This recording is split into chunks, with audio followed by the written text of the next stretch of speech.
Okay, here we are inside the boat. This is that inner liner, that inner skin that I was talking about earlier.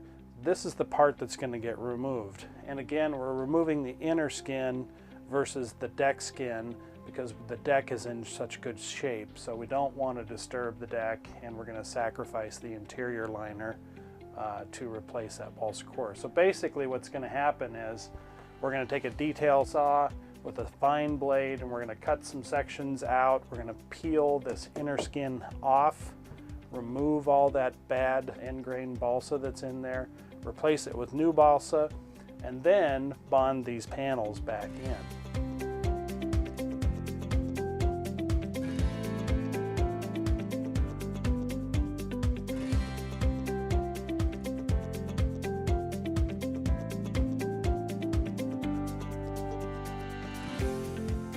Now, of course, one of the issues with removing these panels and putting them back in is that we're going to see a seam. We're probably going to have some glue.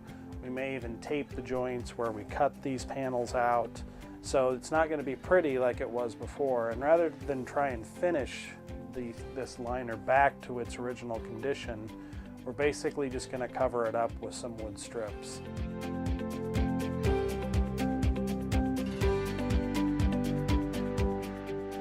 The first step is to figure out where are all these soft spots.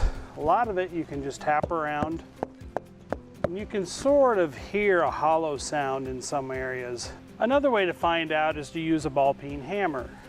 You're not going to hammer hard on the deck, but you're going to tap lightly all over the deck to distinguish two sounds. One is either a soft hollow sound, or the one's going to be a hard tap.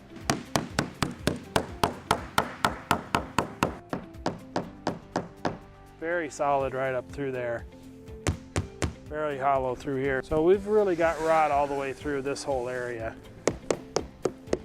So I'll be cutting some test spots from underneath, from this section to this section.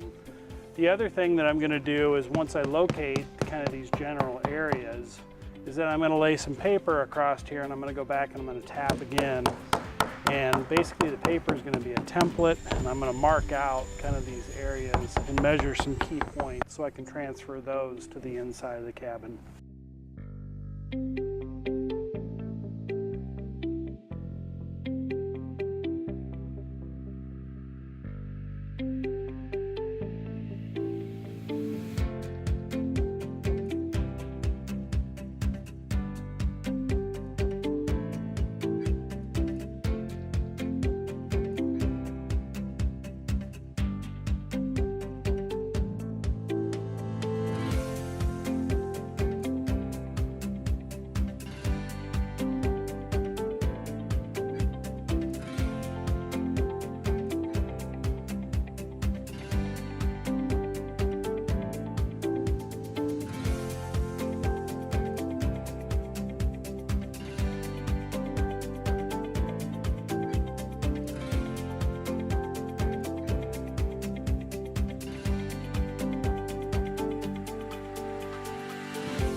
Tapping around on the deck with a ball peen hammer is an excellent way to locate the soft spots. Turned out to be very accurate for me. However, it won't read moisture content or moisture levels inside the deck. For that, we recommend a moisture meter. These are relatively inexpensive. You can get them at the home center. They're really easy to operate. All they do is they literally just read out a percentage of moisture behind what's... Oh, that's interesting. Just to show you an example, I don't have any water spots up on this side, but if I put my hand behind this, you can tell that it actually starts reading moisture. So it's reading the moisture content inside my hand. So pretty sensitive little device. One thing I did run into is that I thought I had a little spot in the deck that had some moisture. It turned out to be wiring in the cabin. So Things that are conductive, this will also read out those as moisture. It was reading about 25% around that wiring. Check your entire deck. You can also check the hull and all kinds of other things. Your friends will love you if you have one, because they'll want to borrow it too. Matter of fact, I borrowed this from a friend of mine. So anyway, awesome little tool, help you locate those spots.